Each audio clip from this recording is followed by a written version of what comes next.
Hello everyone, welcome to my CT NEET YouTube channel. तो इस video में हम लोग ऐसा टॉपिक करने वाले हैं कि 100% ये समझिए कि यहाँ से क्वेश्चन पूछे जाएंगे। आप एंट्रेंस एग्ज़ाम दे के देख लीजिएगा, या आप KJMU दे लीजिए, या GSBM Kanpur Saifai Etawah CP net. तो आप कहीं पे भी BSc नर्सिंग, पैरामेडिकल या नीट का या कहीं भी आप एंट्रेंस एग्ज़ाम देने जा रहे हैं, वहाँ पे अगर बायोलॉजी हो गया, केमिस्ट्री हो गया, तो यहाँ से क्वेश्चन 100% पूछे जाते हैं।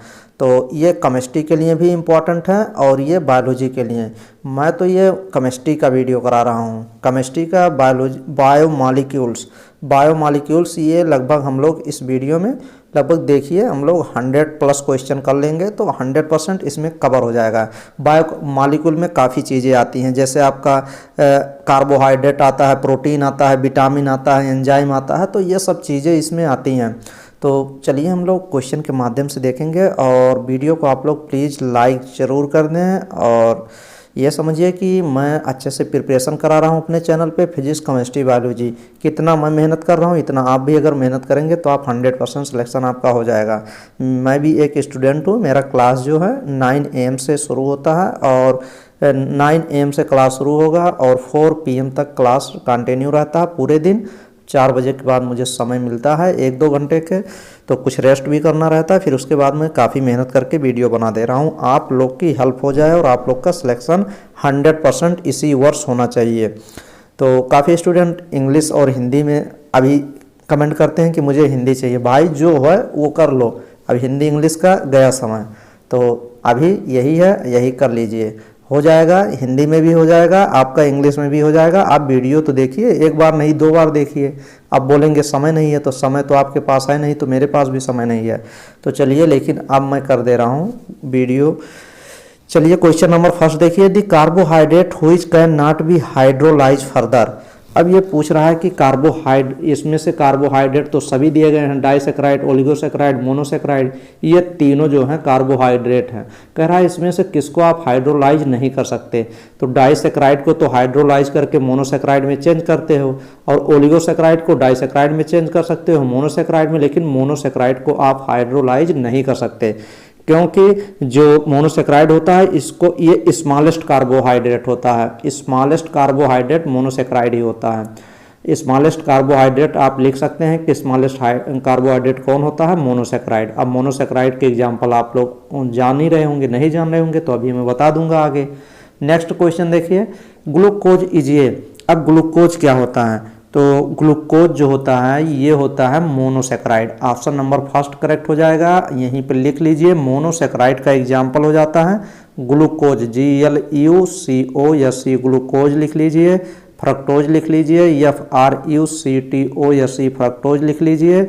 और एक माइनोज लिख सकते हैं, MANOSE, माइनोज भी लिख सकते हैं। और यहीं पे अगर आप एक लिखना चाहें तो राइबोज भी लिख सकते हैं। ये सब क्या हैं, ये सब मोनोसेक्राइड हैं। तो इसका ग्लूकोज क्या होता है, मोनोसेक्राइड। फर्स्ट ऑप्शन ही करेक्ट हो जाएगा। नेक्स्ट क्वेश्चन ये देखिए, on oxidation with mild oxidising agent like, जैसे ब्रोमीन और वाटर क्या होता है, माइल्ड ऑक्सीडाइजिंग एजेंट होता है। The glucose is oxidise to. अब ये क्वेश्चन कह रहा है कि ग्लूकोज को किस में ऑक्सीडाइज करता है, तो ये ग्लूकोनिक एसिड में, एल्डोनिक एसिड इसी को कहते हैं, LDONIC, एल्डोनिक एसिड भी इसी को कहते हैं। और ग्लूकोनिक एसिड इसका ये देखिए, इसी में ये कन्वर्ट होगा। कन्वर्ट कब होते हैं, जब इसमें क्या लगता है आपका, इस माइल्ड ऑक्सीडाइजिंग आप यूज करते हैं तब ये बनता है। तो ये चीज़ हो जाएगा। और चलिए नेक्स्ट हम लोग देखते हैं। नेक्स्ट क्वेश्चन, इन्वर्ट शुगर कह रहा है। इन्वर्ट शुगर क्या है, अब ये भी आपका बताना है कि इन्वर्ट शुगर किसको कहते हैं। ये इन्वर्ट शुगर जो होता है, mixture of glucose and fructose in equivalent quantity में, जब बराबर बराबर भागों में ग्लूकोज और फ्रक्टोज का क्या होता है, मिक्सचर होता है, उसी को इन्वर्ट शुगर कहते हैं। तो ऑप्शन नंबर डी करेक्ट हो जाएगा। नेक्स्ट क्वेश्चन ये देख लीजिए, which of the following compound is found abundantly in nature. अधिक मात्रा में नेचर में कौन सा इसमें पाया जाता है, फ्रक्टोज, स्टार्च, ग्लूकोज या सेलुलोज। तो आप क्या लगाएंगे, डी ऑप्शन, सेलुलोज जो होता है नेचर में सबसे अधिक मात्रा में पाया जाता है। तो इसमें ऑप्शन नंबर कौन सा करेक्ट हो जाएगा, डी ऑप्शन आप करेक्ट करेंगे। नेक्स्ट क्वेश्चन देखिए, glycosidic linkage is an, glycosidic linkage क्या होता है, ये ग्लाइकोसिडिक लिंकेज जो होता है एन ईथर लिंकेज होता है। तो ऑप्शन नंबर सी करेक्ट हो जाएगा। नेक्स्ट क्वेश्चन ये देख लीजिए, starch is compound of two polysaccharide which are, starch जो होता है उसमें दो पॉलीसेकेराइड यूनिट मिलके बनी होती है। तो उसमें होती है एमाइलोज 20% होती है, और एमाइलोपेक्टिन जो होती है ये कितने परसेंट होती है, ये होती है 80%। अब ये एक बार क्वेश्चन पूछ लिया गया था कि एमाइलोज और एमाइलोपेक्टिन का जो कॉम्बिनेशन होता है वो कितना कितना परसेंट होता है, डायरेक्ट क्वेश्चन पूछ लिया गया था। और ये भी पूछ लिया गया था एक बार, तो क्वेश्चन यही पूछा गया था कि एमाइलोज और एमाइलोज में कौन ब्रांच होता है, कौन अनब्रांच होता है। तो ये जान लीजिए, एमाइलोज जो होता है ये वाटर सॉल्युबल होता है। छोटा वाला जो अक्षर लिखा है इसमें देखिए लेटर अधिक हैं, तो एमाइलोपेक्टिन क्या हो जाएगा, एमाइलोपेक्टिन जो होता है ये ब्रांच होता है, मतलब ब्रांच इसमें पाए जाते हैं, यहाँ से लिख सकते हैं ब्रांच होता है। और ये वाटर इनसॉल्युबल होता है, वाटर में घुलता नहीं है, वाटर इनसॉल्युबल होता है। कौन, ये। और इसका जस्ट अपोजिट ये हो जाएगा, ये नॉन ब्रांच, ब्रांचिंग नहीं होता और वाटर में सॉल्युबल होता है एमाइलोज। तो ये चीज़ करेक्ट हो जाएगा, स्टार्च, ये ऑप्शन नंबर सी करेक्ट होगा। नेक्स्ट क्वेश्चन ये देखिए, अब ये भी question, which reagent is use to convert glucose into saccharic acid, saccharic acid. ये देखिए क्वेश्चन क्या कह रहा है, व्हिच रिएजेंट, कौन सा रिएजेंट यूज किया जाता है ग्लूकोज को कन्वर्ट करने में साइक्रिक एसिड में। तो ऑप्शन नंबर बताइए, nitric acid, B option correct हो जाएगा। और साइक्रिक एसिड का आपको स्ट्रक्चर पता होना चाहिए, COOH, दो एसिड लगाएंगे, एक CHOH, CH पे क्या लगाएंगे, OH लगा देंगे, यहाँ पे 4 होल्ट वाइज लगा देंगे, फिर नीचे आप COOH लगा देंगे। ये साइक्रिक एसिड का फार्मूला है, तो इसमें तो आप नाइट्रिक एसिड लगाएंगे। नेक्स्ट क्वेश्चन नंबर 10 देख लीजिए, 10 नंबर क्वेश्चन देखिए, maltose is made up of, अब माल्टोज किसको मिलकर बना होता है, तो 2 अल्फा डी ग्लूकोज। तो ऑप्शन नंबर ए करेक्ट हो जाएगा, इंपॉर्टेंट क्वेश्चन है। नेक्स्ट क्वेश्चन ये देख लीजिए, what is the basic formula for starch. अब ये खूब क्वेश्चन पूछा जाता है, इसमें पूछ रहा है कि स्टार्च का आपको जनरल फार्मूला या बेसिक फार्मूला बताना है, या जनरल फार्मूला आप कह सकते हैं। तो स्टार्च का जो जनरल फार्मूला होता है वो C6H10O5N होता है। बी ऑप्शन करेक्ट कर लीजिए। इसी बी ऑप्शन को आप एक तरीके से और लिख सकते हैं, जैसे देखिए मैं बता रहा हूँ, ऐसे भी एक बार एंट्रेंस एग्जाम में पूछा गया था, ऐसे बनाया गया था। फिर उसके बाद आप इसको C6 किया गया था, C6, और फिर वाटर लिखा गया था, H2O का कितना वोल्टेज लगाया गया था, 5 लगाया था। फिर उसके बाद ये बड़ा ब्रैकेट बनाया गया था, फिर एन लगा दिया गया था। देखिए आपको यही फार्मूला तो लिखा है, इसमें भी 6 कार्बन थे, इसमें भी 6 कार्बन है, इसमें हाइड्रोजन 10 थे, इसमें भी हाइड्रोजन 10 है। देख लीजिए H2 तो 5 दूना 10 हाइड्रोजन हो गए, इसमें भी ऑक्सीजन 5 है, इसमें भी ऑक्सीजन 5 है। तो एकदम सेम फार्मूला लिखा है, लेकिन आपको यही फार्मूला मॉडिफाई किया गया है। तो अच्छे से देखिएगा, क्वेश्चन गलत नहीं होना चाहिए। चलिए नेक्स्ट क्वेश्चन देखते हैं।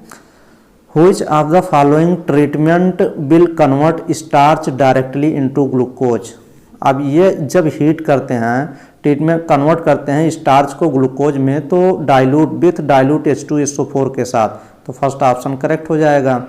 नेक्स्ट क्वेश्चन ये देखिए, ये भी खूब क्वेश्चन पूछा जाता है कि जनरल फार्मूला पूछ लेता है, कार्बोहाइड्रेट का जनरल फार्मूला क्या होता है। तो CX ऐसे लिख लीजिए, CXH2OY, ये होता है जनरल फार्मूला होता है कार्बोहाइड्रेट का। तो ऑप्शन नंबर सी इसमें देखिए एग्जैक्ट करेक्ट हो जाएगा। Next question, the alpha and beta form of glucose are. ये देखिए अल्फा एंड बीटा जो ग्लूकोज का फार्म होते हैं, ये एनोमर्स ऑफ ग्लूकोज होते हैं। एनोमर्स मीन्स क्या होता है, फर्स्ट कार्बन ही कायरल कार्बन होना चाहिए। तो सी ऑप्शन इसमें करेक्ट हो जाएगा। नेक्स्ट क्वेश्चन ये देख लीजिए, what are the hydrolysis product of sucrose. Sucrose का जब हाइड्रोलिसिस करते हैं तो क्या बनता है, ग्लूकोज एंड फ्रक्टोज बनता है। अब इसमें ऑप्शन में चूज कर लीजिए, यहाँ फ्रक्टोज, ये गलत हो गया, यहाँ ग्लूकोज, ये यहाँ। तो डी ऑप्शन देखिए, ग्लूकोज भी मिल रहा है और फ्रक्टोज भी मिल रहा है। तो सुक्रोज को जब हाइड्रोलाइज किया जाता है, हाइड्रोलिसिस किया जाता है, तो ग्लूकोज भी मिलता है और फ्रक्टोज। तो डी ऑप्शन इस क्वेश्चन का करेक्ट हो जाएगा और एकदम इम्पॉर्टेंट क्वेश्चन है, very very important. Next question ये देख लीजिए, carbohydrate are stored in human body as the polysaccharide. तो ये भी खूब क्वेश्चन पूछा जाता है कि पॉलीसेकेराइड, पहले तो यही पता होना चाहिए कि पॉलीसेकेराइड कौन कौन से होते हैं। तो ये देखिए क्वेश्चन क्या कह रहा है, वह कार्बोहाइड्रेट बताना है जो ह्यूमन के बॉडी में स्टोर होता है एज द पॉलीसेकेराइड, और वो पॉलीसेकेराइड है। तो इसमें आप नोट डाउन करिए कि पॉलीसेकेराइड के एग्जाम्पल पहले आप लोग नोट डाउन कर लीजिए। पॉलीसेकेराइड के एग्जाम्पल में स्टार्च भी आता है, लिख सकते हैं, यहाँ स्टार्च लिख लीजिए। फिर सेलुलोज भी आता है, तो सेलुलोज भी लिख लीजिए यहाँ पे एग्जाम्पल में। और नेक्स्ट में आपका सेलुलोज और एक आता है ग्लाइकोजन, तो बी ऑप्शन यहाँ भी ग्लाइकोजन भी लिख लीजिए। तो ये सभी जितने भी दिए गए हैं ना, ये सभी पॉलीसेकेराइड हैं, लेकिन ह्यूमन बॉडी में स्टोर होता है ग्लाइकोजन। तो ऑप्शन नंबर इसमें बी ऑप्शन करेक्ट हो जाएगा। नेक्स्ट क्वेश्चन चलिए हम लोग चलते हैं। ज़्यादा से ज़्यादा क्वेश्चन कवर करने की, कम समय में ज़्यादा से ज़्यादा क्वेश्चन कवर करने की कोशिश करिए, समय को लॉस मत करिए। जहाँ कहीं पे आप स्टडी कर रहे हो, अपना खुद अगर सेल्फ स्टडी कर रहे हैं तो मैक्सिमम से मैक्सिमम क्वेश्चन कम समय में अटेम्प्ट करिए। अगर आप कहीं पे यूट्यूब पे किसी भी चैनल को फॉलो कर रहे हैं तो वहाँ देखिए कि कितने घंटे में कितने क्वेश्चन, 1 घंटे में समथिंग में लगभग ये समझिए इस समय 100 क्वेश्चन आपके होने चाहिए। 100 नहीं तो 60+ क्वेश्चन आपके ऑब्जेक्टिव क्वेश्चन रिवाइज होने चाहिए, फिर आपका सही है। तो उसी हिसाब से आप डेली अपना रूटीन बना लीजिए और टाइम सेट करिए, मोबाइल में देखते रहिए कितने टाइम में मैंने कितना पढ़ा। और अब आप 14-15 घंटा डेली एकदम, मतलब ऐसे जैसे कहते नहीं हैं अब शुरू हो गई पढ़ाई, तो अब आप शुरू करिए। चलिए नेक्स्ट 20 नंबर क्वेश्चन देखिए, the conversion of maltose into glucose is possible by the enzyme. Maltose convert हो रहा है ग्लूकोज में। अगर माल्टोज कन्वर्ट होगा तो कुछ एंजाइम तो लगेगा ही, तो माल्टेज एंजाइम लगेगा, क्योंकि माल्टोज कन्वर्ट हो रहा है तो माल्टेज ये आज एंजाइम, जहाँ कहीं पर भी लास्ट में ए एस ई आता है वो एंजाइम ही होता है। तो इसमें कौन सा ऑप्शन, सी ऑप्शन करेक्ट हो जाएगा। नेक्स्ट क्वेश्चन ये देखिए, which of the following is a non reducing sugar. ये समझिए इतना सिंपल क्वेश्चन होता है, हर एक एंट्रेंस एग्जाम में क्वेश्चन एग्जामिनर रख देता है कि चलिए एक क्वेश्चन फ्री में रख दे रहे हैं। क्वेश्चन आप सभी बच्चे तो ये सॉल्व भी करते हैं। अगर कहीं भी क्वेश्चन, कहीं कोई एंट्रेंस एग्जाम का मॉडल पेपर आप लगाएंगे 2-3 साल का, तो ये क्वेश्चन आप 100% आपको ये क्वेश्चन मिल ही जाएगा। और ये क्वेश्चन तो आपको रटा रटा होता है कि सुक्रोज जो होता है वो नॉन रिड्यूसिंग शुगर होता है। तो ऑप्शन नंबर 20 क्वेश्चन का करेक्ट हो जाएगा। नेक्स्ट क्वेश्चन ये देख लीजिए, insulin D glucose unit are joint by. Insulin में कौन सी आपकी सेलुलोज दे रहा है, इंसुलिन हम पढ़ रहे हैं, सेलुलोज में कौन सा आपका बॉन्ड, कौन सा लिंकेज पाया जाता है। तो सेलुलोज में कौन सा लिंकेज पाया जाता है ये मैंने काफ़ी बार बताया है, और इस वीडियो में भी आप ये क्वेश्चन रिपीट हो जा रहा है। तो इसमें अगर मान लीजिए मैं बता दे रहा हूँ, सोचने की मतलब सर आप दोबारा कभी भी मान लो ये क्वेश्चन आए तो आप ये गलत नहीं करेंगे। कैसे नहीं गलत करेंगे, सेलुलोज कभी भी दे, सेलुलोज जो है वो कभी दे तो β14 आप याद करिए, बेटा 14 लिंकेज जरूर पाया जाएगा सेलुलोज में। तो ये आप यही देख लीजिए, β14 किस में पाया जा रहा है, β14 ऑप्शन नंबर सी करेक्ट हो जाएगा। β14 ग्लाइकोसिडिक लिंकेज पाया जाता है। सेलुलोज क्या होता है, एक बार क्वेश्चन डायरेक्ट पूछा था कि सेलुलोज क्या होता है, होमोपॉलीसेकेराइड होता है या पॉलीमेरिक पॉलीसेकेराइड होते हैं या फिर हेटेरोपॉली, ये होमोपॉलीसेकेराइड होता है, ये जान लीजिए। HOMO होमो, POLY पॉली, SACCHARIDE पॉलीसेकेराइड होता है। नेक्स्ट क्वेश्चन चलिए देखते हैं, इसमें β14 लिंकेज पाया जाता है सेलुलोज में। Next question, the anomeric carbon in D glucose. Anomeric carbon वही होते हैं जिसमें फर्स्ट कार्बन पे क्या पाया जाता है, कायरल कार्बन। तो ऑप्शन नंबर फर्स्ट करेक्ट हो जाएगा। नेक्स्ट क्वेश्चन ये देखिए, क्वेश्चन आ भी गया है। सेलुलोज क्या होता है? सेलुलोज आपका होमोपॉलीसेकेराइड होता है। तो यहाँ पे हेक्सा, यहाँ ट्राई, यहाँ पेंटा, तो कोई नहीं सही है, इसलिए डी ऑप्शन करेक्ट हो जाएगा। None of these, none of these का मीन्स इसमें से तीनों ऑप्शन में कोई नहीं सही है। Next question number, what is not reducing sugar? Non reducing sugar कौन सा है? तो अभी मैंने बताया था सुक्रोज। थोड़ा क्वेश्चन घुमा के वहाँ नॉन रिड्यूसिंग पूछा था, यहाँ पे नॉट रिड्यूसिंग पूछ लिया, तो दोनों बातें एक ही हैं, बस घुमा फिरा के पूछा गया है। तो डी ऑप्शन करेक्ट हो जाएगा। घुमा फिरा के खूब क्वेश्चन पूछे जाते हैं, ऑप्शन सेम, ऑप्शन वही सही होगा, लेकिन थोड़ा लैंग्वेज जो होता है क्वेश्चन का वो थोड़ा चेंज करते हैं। जैसे ये भी क्वेश्चन देख लीजिए, the letter D in carbohydrate signifies. जो डी होता है लेटर, ये कार्बोहाइड्रेट में क्या वर्क होता है? तो डायमैग्नेटिक का वर्क होता है, नहीं डेक्स्ट्रो रोटेटरी, जो घूमता है। तो ऑप्शन नंबर फर्स्ट करेक्ट हो जाएगा। नेक्स्ट क्वेश्चन ये देखिए, globular protein are present in. अब खूब क्वेश्चन ही पीछा पूछा जाता है कि ग्लोब्यूलर प्रोटीन क्या होती है। पहले तो यही पता होना चाहिए कि ग्लोब्यूलर प्रोटीन होती ही क्या है, कि ग्लोब्यूलर प्रोटीन उसको कहते हैं। तो ये इम्पॉर्टेंट है, और चलिए मैं आज इसको आपको क्लियर कर देता हूँ। आज के बाद आप ग्लोब्यूलर प्रोटीन कभी भूलेंगे नहीं। ग्लोब्यूलर प्रोटीन यहीं पे आप लिख सकते हैं, ऐसे गोला मार के ग्लोब्यूलर प्रोटीन के बारे में लिख लीजिए कि ये सॉल्युबल इन वाटर, ये आपका वाटर में सॉल्युबल इन वाटर, ये वाटर में सॉल्युबल होती है। पहले तो यही लिख लीजिए कि वाटर में सॉल्युबल होती है। नेक्स्ट पॉइंट क्या लिख लीजिए, नेक्स्ट पॉइंट जो लिखेंगे, ये fold into spherical 3D shape होती है, फोल्ड होती है। FOLD मतलब घुमा फिरा के ऐसे फोल्ड होती है, स्फेरिकल 3D फॉर्म में ये मतलब घूमी फिरी होती है। तो ये चीज़ हो गया। और ग्लोब्यूलर प्रोटीन के मेन जो होता है, ये एग्जाम्पल आप लोग लिख लीजिए कि कौन कौन से ग्लोब्यूलर प्रोटीन के एग्जाम्पल होते हैं। तो इंसुलिन आप लोग लिख सकते हैं, INSULINE, इंसुलिन हो गया। इंसुलिन क्या होता है? हार्मोन ही होता है जो ब्लड में ग्लूकोज लेवल को डाउन करता है। नेक्स्ट आप एल्ब्यूमिन लिख लीजिए, ALBUMIN, एल्ब्यूमिन ये भी प्रोटीन सी होती है, एल्ब्यूमिन्स लिख लीजिए। और नेक्स्ट हीमोग्लोबिन भी लिख लीजिए, ग्लोबुलर प्रोटीन ही होती है हीमोग्लोबिन। और एक हीमोग्लोबिन एंजाइम आप लिख लीजिए, जो हीमोग्लोबिन एंजाइम होते हैं ये क्या होते हैं? ग्लोबुलर प्रोटीन सी होते हैं। तो ये 3 एग्जाम्पल लिख लीजिए। अब आप देख लीजिए ग्लोबुलर प्रोटीन आप किस में पाई जाएगी? ब्लड में भी, अंडे में भी, मिल्क में भी, और ऑल ऑफ दीज में। तो ऑप्शन नंबर डी करेक्ट हो जाएगा। Next 33 number, which one of the amino acid can be synthesize in the body. अब ये क्वेश्चन कर रहा है इनमें से कौन सा अमीनो एसिड है जो सिंथेसिस होता है किसमें? बॉडी में। तो एलिनिन, ऑप्शन नंबर फर्स्ट ही करेक्ट हो जाएगा। नेक्स्ट क्वेश्चन ये भी देख लीजिए, ये भी खूब क्वेश्चन पूछा जाता है, घुमा फिरा के क्वेश्चन इसको खूब पूछते हैं, और क्वेश्चन का लैंग्वेज चेंज नहीं करते, डायरेक्ट क्वेश्चन ऐसे एग्जैक्ट क्वेश्चन रखते हैं ये एग्जाम में। तो इसको बताइए आप क्या सही होगा? फार्मूला ऑफ सुक्रोज, सुक्रोज का आपको क्या बताना है फार्मूला? तो सुक्रोज का फार्मूला होता है 12-22-11। देख लीजिए 12 कार्बन, हाइड्रोजन 22 और ऑक्सीजन 11 किसमें दिया है।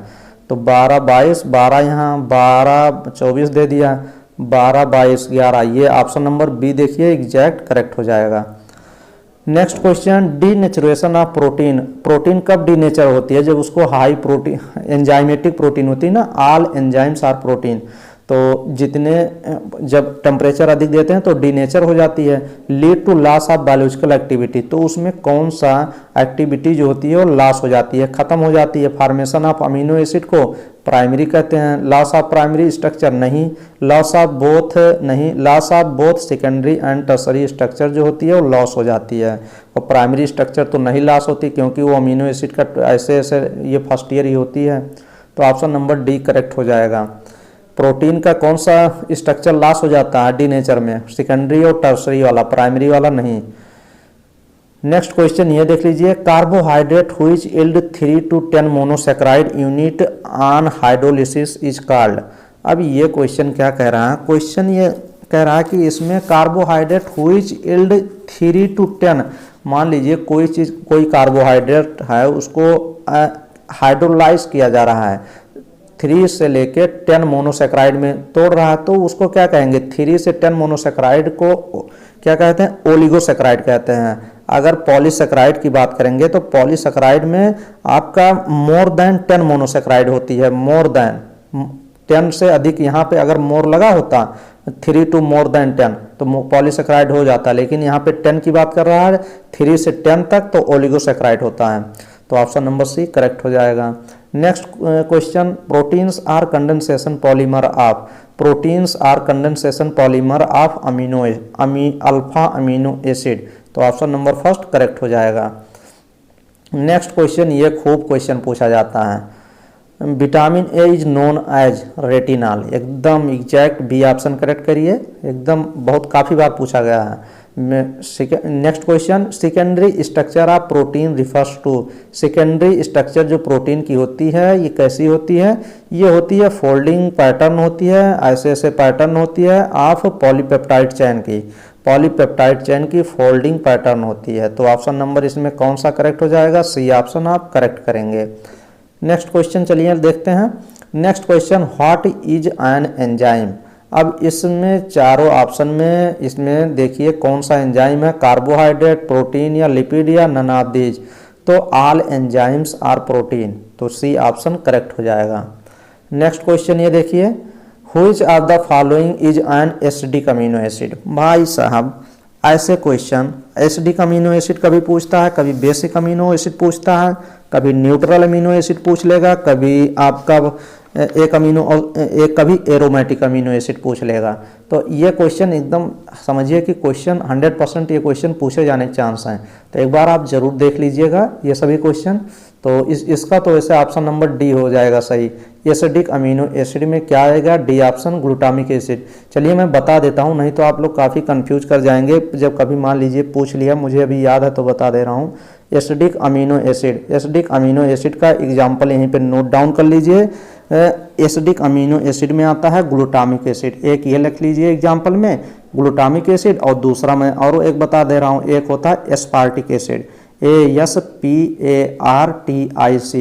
एस्पार्टिक एसिड ये लिख लीजिए। ये एसिडिक अमीनो एसिड दो एग्जाम्पल हो गए। नेक्स्ट आप एक दूसरा लिख लीजिए basic amino acid, BASIC, basic amino acid ये लिख लीजिए। बेसिक अमीनो एसिड में लिख लीजिए लाइसिन लिख लीजिए, LYSINE लाइसिन, और एक लिख लीजिए आर्जिनिन, ARGENINE आर्जिनिन।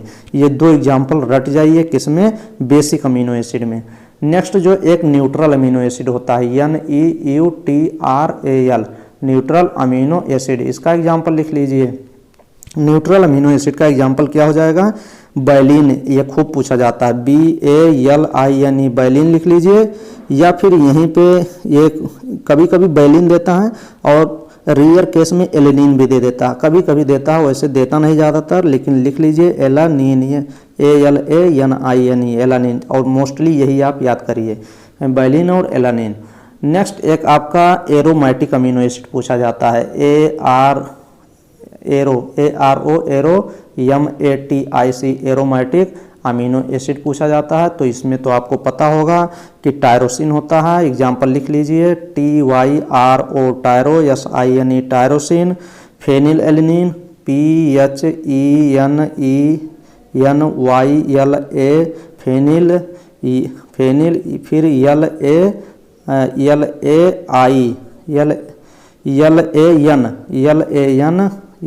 LANINE फेलिन एनिनिल लिख लीजिए। और आप ट्रिप्टोफैन भी लिख सकते हैं, एक दो एग्जाम्पल ये लिख लिए। अब एक एरोमेटिक अमीनो एसिड में एक और लिख लीजिए TRYPTO TRYPTOPHAN ट्रिप्टोफैन लिख लीजिए, TRYPTO ट्रिप्टोफैन हो गया। तो ये आप नोट डाउन कर लिए होंगे, तो अब आपका हो जाएगा। नेक्स्ट क्वेश्चन नंबर देखिए 44 में, the human body does not produce, human body क्या नहीं प्रोड्यूस करती, विटामिन नहीं प्रोड्यूस करती भाई, क्योंकि विटामिन जो होता है ना ये सप्लीमेंट के रूप में लिया जाता है, ह्यूमन बॉडी प्रोड्यूस नहीं करती विटामिन। तभी तो हम अलग अलग चीज़ें गाजर, मूली, सेब, संतरा सब खाते हैं, क्योंकि बाहर से विटामिन लेते हैं ना, क्योंकि विटामिन जो होती है वाटर सॉल्युबल होती है और ये एक्सक्रीट हो जाती है बॉडी से अलग अलग माध्यम से, तो स्वेटिंग के माध्यम से, फिर उसके बाद यूरिन के माध्यम से, अलग अलग जगह से ये एक्सक्रीट हो जाती है। तो the human body does not produce, क्या सी विटामिन करेक्ट हो जाएगा। नेक्स्ट देखिए, helical structure of protein is established bye. जो हेलिकल स्ट्रक्चर प्रोटीन की होती है किसके द्वारा बॉन्ड होती है? Hydrogen bond. तो बी ऑप्शन करेक्ट हो जाएगा। नेक्स्ट क्वेश्चन ये देख लीजिए 47, creatine is structural protein is present in.